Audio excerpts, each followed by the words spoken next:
est-ce que ça ferait fermer des PME? Ça, c'est un autre argument. Les PME ont des petites marges de profit, souvent sont soumis à une forte concurrence. Est-ce que ça ferait fermer des PME? L'augmentation du salaire minimum à 15 $ de l'heure. Graphique intéressant ici, je vais l'expliquer très simplement.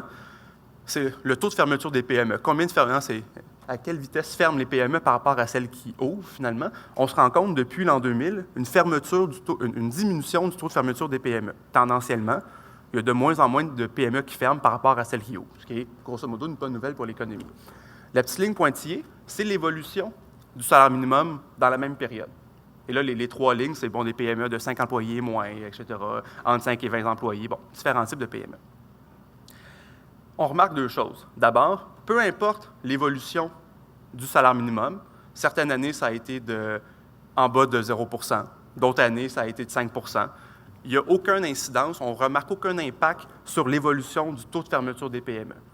Aucun impact. Et même les années où le salaire minimum a augmenté à plus de 5 %, c'est les années où les taux de fermeture des PME étaient le plus bas.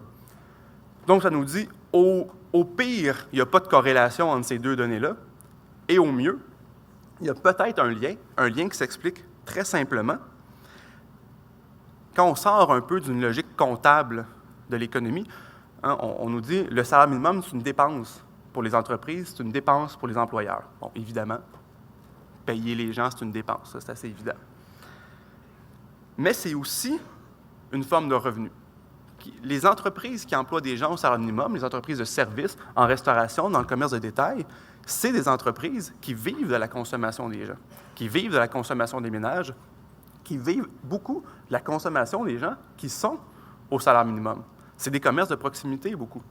Quand on augmente l'économie, ce n'est pas un gouffre. Un employeur qui donne de l'argent à un patron, cet argent-là ne disparaît pas pour toujours.